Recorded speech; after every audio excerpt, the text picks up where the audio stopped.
We're gonna go live. Okay, ready? 3. Turn it up. 1.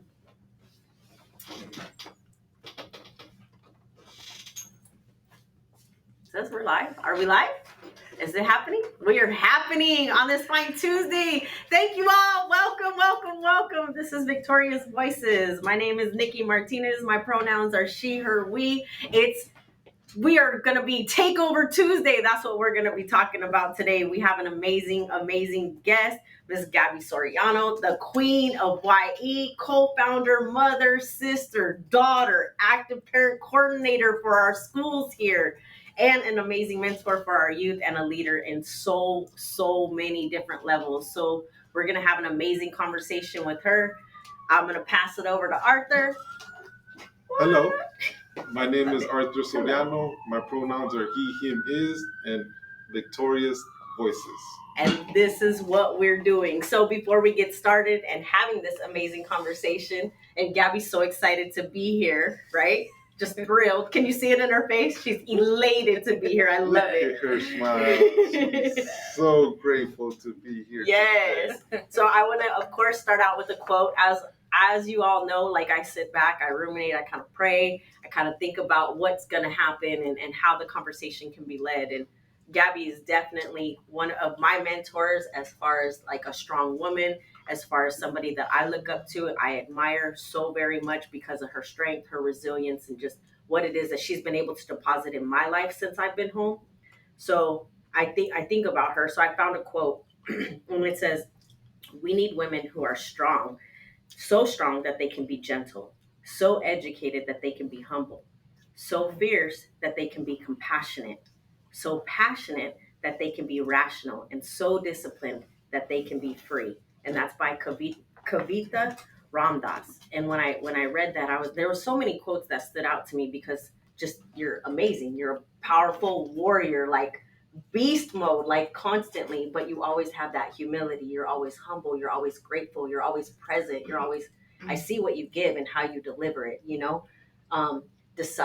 despite your adversities, despite your challenges, despite anything that's going on, you know how to just be extremely present and loving and compassionate. And so I truly admire that about you. So that's the quote that spoke to me specifically about you this morning. There was a bunch of warrior ones like I'll slay it and watch out world, and I'll look at the face of bestiality and I'll wink at it because I got this, because you're a strong warrior and an amazing queen. So thank you. Yes, absolutely. Thank you, Niki. So how you feeling today, boss? Today I feel peaceful.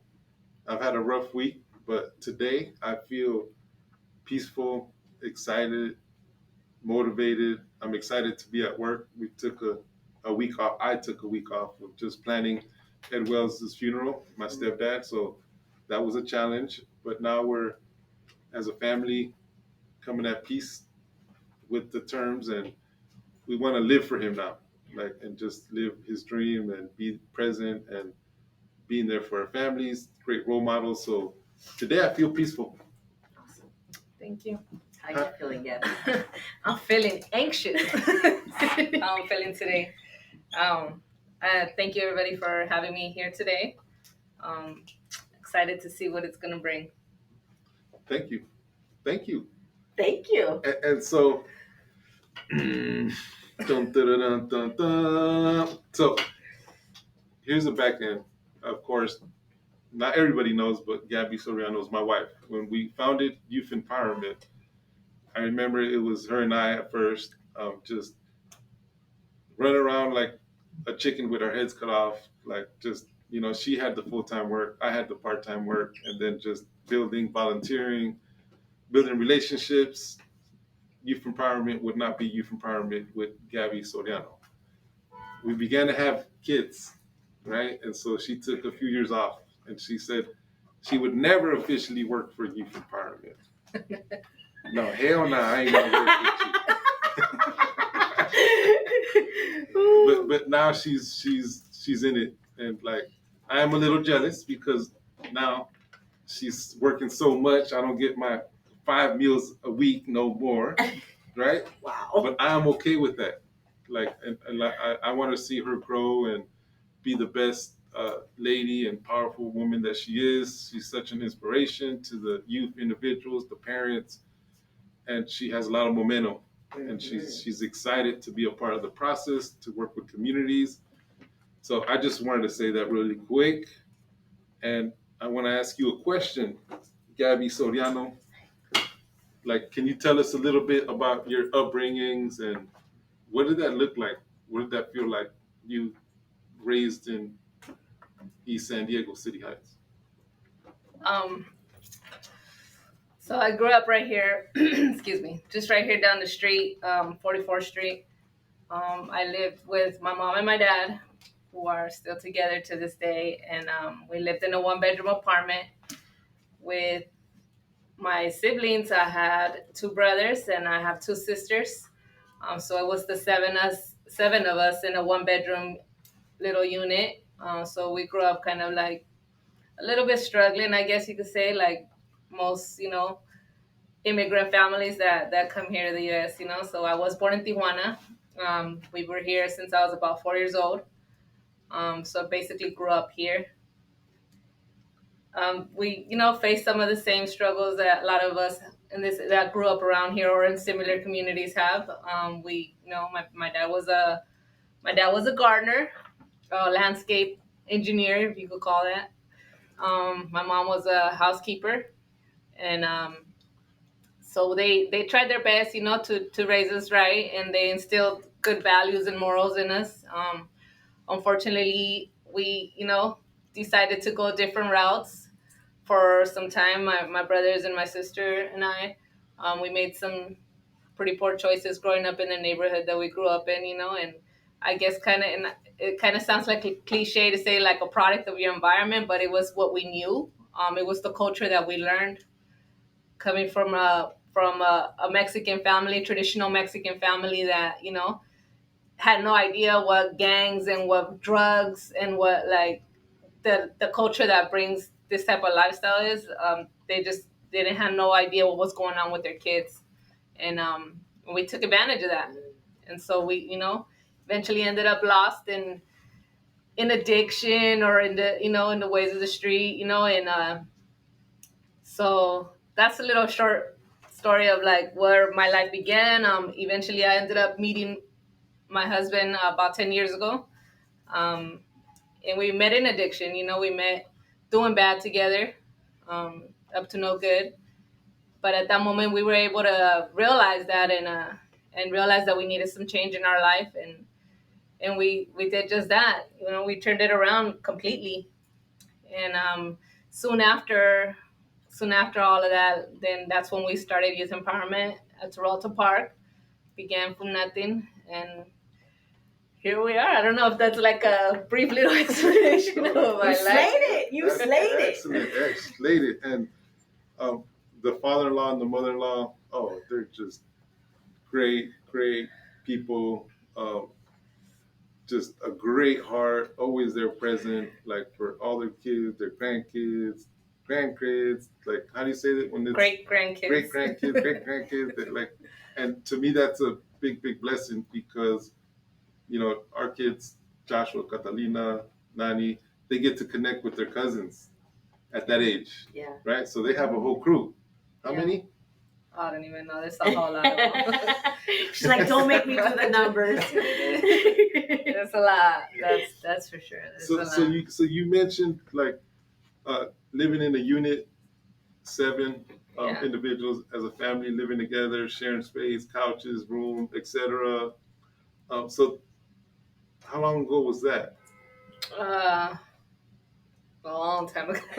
Boss, you don't have to say I'll tell you straight up. I was born in 1981, and we lived there probably from like 85, and that was like the bigger unit that we had. Like, so before that, it was like little shacks. So I want to say like 89 to like 90, 97 is the time that we lived there. Yeah, but also like a compliment to your mom and dad, like that's how they started, and then they worked hard. Yeah, they were hardworking parents, and by the time I think I was about 14 years old, or so, almost 15, 14 or so, we bought a house. Well, they bought a house in Golden Hills, and it was a lot nicer than where we lived at before. That's where they're still at right now, actually, South Park. And so they worked hard, and they were able to achieve the dreams that they had, which was, buy a house for their family. That was one of their main dreams, and another one would be to like see their kids succeed. And so we talked about 89. Fast forward, we're in 2022. You're a parent coordinator at Monroe Clark. Yes, I am. What is there any similar struggles going on? So being a parent coordinator at Monroe Clark is really fascinating to me. Like I get really excited to go to work because I work with I work with a lot of the families that like have been through the same struggles as I have, So it's really, really like it's really satisfying to my soul, like to be able to like help and like to be able to like be that bridge between the parents and their children and like help them like understand to some degree what it is that their kids could be going through, or the kind of struggles that they face being in junior high or middle school, So it's something that's really passionate for me. And also myself, we work, we're called Youth Empowerment, but we have all kinds of several different programs. One of the ones that my wife and I are really passionate about is the Parents on a Mission. Yes. And why are we passionate about that? The reason why I am passionate about that, I don't know about you, but the reason why I'm passionate about it was because in the process of, my addiction and my struggles, when I was a young mom, I didn't really know how to be a mom, and I did a lot of I made a lot of mistakes as a parent, and even with my 15-year-old, with my two older ones, somewhat like the little, the 15-year-old, but more or less with my son, with my oldest son, I think I inflicted a lot of harm in his life by by my choices.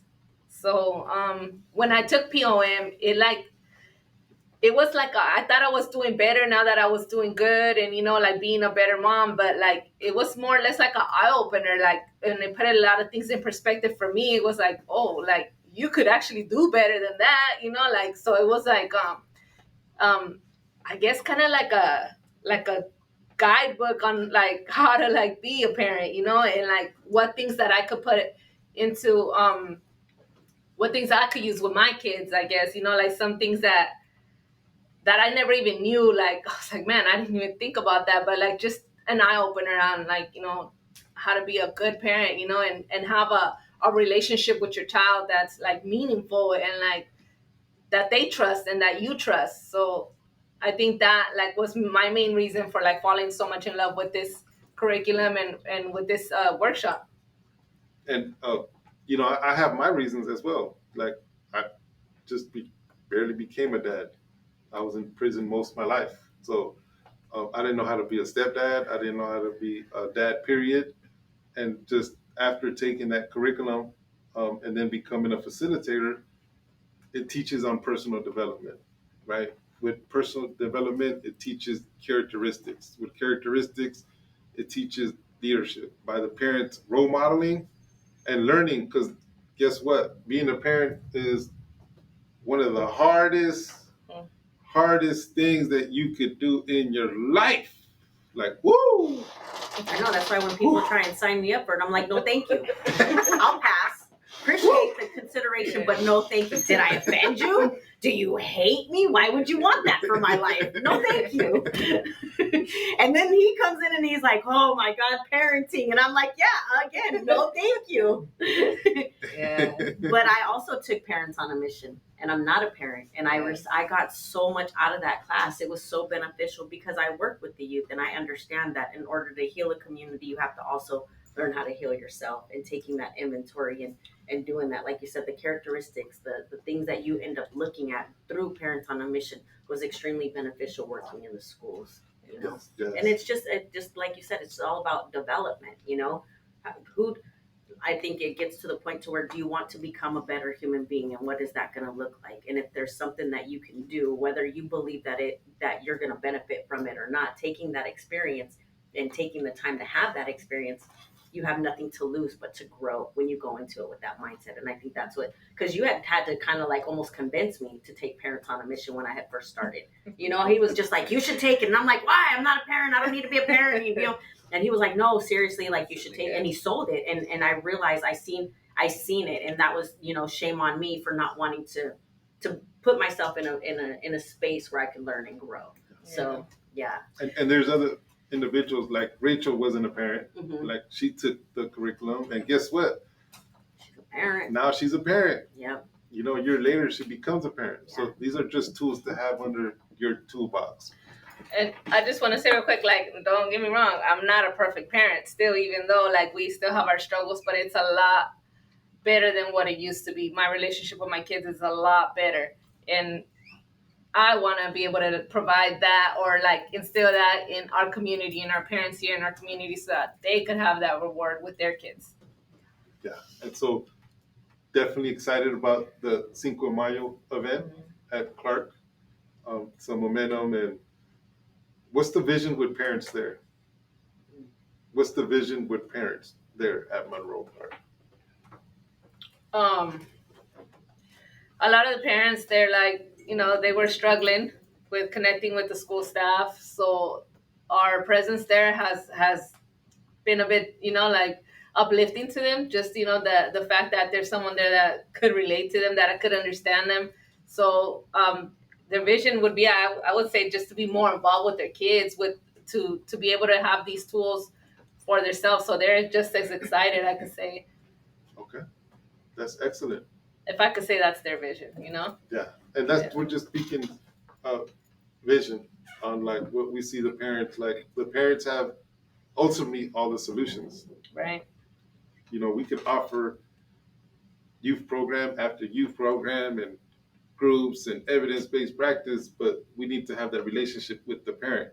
Right. So, because in the end, the families are the ones that are going to be able to be present. Because guess what? If a kid comes to a home where there's drug addiction, absence of parents, no parents, grandmothers, guardians stepping in like 60, 80 years old, trying to look out for their kids, right? Because the mother took off and she's out there on the streets on addiction. These are all the realities that we're experiencing now. Yeah. The realities of the kids. You know, we seen one at Chuck E. Cheese the other day. Yeah. Yeah. With Joshua's birthday, we had Chuck E. Cheese, and how did I feel seeing this little kid? Oh, it felt good. And I'm not even gonna say the word, but I really like this kid. I really like this kid. Like he warms my heart every time I see him. He's always like, "Hey, Miss Gabby," you know, and I'm just like, every time I see him, I'm like, "Aw," you know. And then I see him there, and he's like, "Hi, Miss Gabby," from way across. I was like, "Aw," like. Yeah. So I felt really good, you know, like it felt really good too, you know. And you know, I want to commend you, and not only you and Joseph and Eddie and Maria and Steve and William and Tyrell. He's coming in. He's going to start Wednesday, so you guys are going to have some extra support. Mm-hmm. He's a former coach for kids, so he's going to come in motivated. Yes. He might not know what he's getting into, but he's coming in motivated. It's okay. Use that energy all the time. Yeah. So I'm just, as a husband, I'm very proud of you. I know I'm not the perfect husband all the time, but you know I love you, and I'm there for you. And thank you. We've been through our challenges and struggles, and at the end of the day, we find a way how to communicate. Yes. Right? Communication. So. Thank you. You guys are adorable. I swear, this is the role model of what a real couple, amazing couple looks like right here, real live, in person, on display for you all to see. I swear, they're really, really amazing. And no relationship is perfect, you know, but the resilience that you all have, and the communication and the love that you guys have for each other, for your family, and then for the community, not everybody's able, and you guys show up 1,000% every day and do it and do it and do it, So same, Gabby, I'm grateful to know you. I'm grateful for everything that you've extended to me, like in your home. Like you've just loved on me since I've been home, and you're my queen. You're my queen that I look up to. Like you're my role model. So well, I get a hug. See, I didn't get a hug. I get a hug. I get a hug. And then when she looked in her eyes, like, what the hell with you, fool? But you're amazing. You're amazing. What's your message? It's Women's History Month. Like, what's your message for these women out there? What's your message for them? I would have to go with lead by example. Be a leader and show the rest of these young ladies, or even grown ladies around you, like that, things can be done, and to persevere.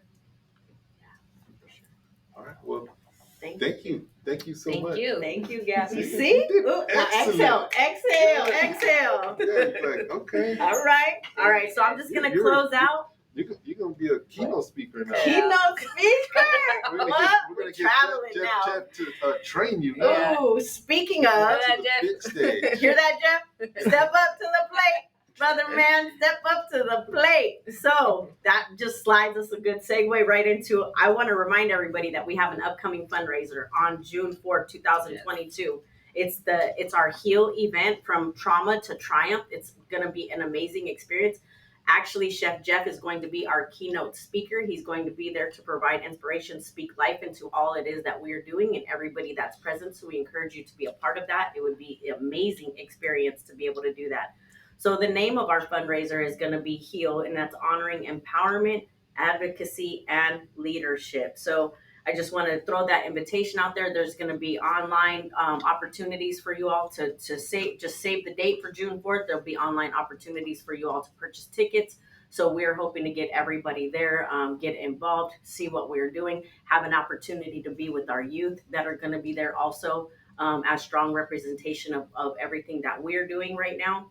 And also, too, I want to just kind of throw it out there. We're going to be hitting people individually and personally, but we also have a training that's going to happen on the 28th. And if you all are interested in being mentors for the schools, and it has to be lived experience individuals that have done some type of mentoring and facilitation, we want to provide that opportunity. Reach out to us personally so we can include you in that opportunity. We want to be able to elevate people. We want to be able to bring people on that have the experience, that are lived experience individuals, and provide you with opportunities to help you grow in a community and with an organization that provides hope for our youth, right? And then I just want to add real quick. Oh, add it. It's not going to be no hoax, no robot like the HEAL event. If Niki and I were flooding you with social media, the messengers, and it's the real deal, right? And so I know there's been a lot of interest already, communication. So if you see that flyer, that's what we're talking about. Yes. Okay. Yeah. So put a pin in it and don't forget about it. So the other thing I want to say is, of course, you can follow us on social media. Engagement helps us get the word out. If you enjoy what we're talking about and you enjoy what the messages that we're giving, then please, by all means, share our mission, share our message with individuals. That helps us help other people as well. And then you can also sign up for our newsletter on our website. And if you get a chance, check out our website. We're doing amazing things. Still constantly active and moving and grooving and doing the shimmy in San Diego, making magic happen, because that's what we do. So I want to send a closeout quote for you all, for you amazing women out there, for all of you folks that are just thriving, right? Or even maybe feeling like you're knocked down with life right now. I just want to keep you encouraged. So here's to all the strong women. May we know them, may we be them, and may we raise them. So with that, we're out. Victorious voices, y'all. Thank you. Peace. Thank you. We appreciate you all. Thank you. Thank you.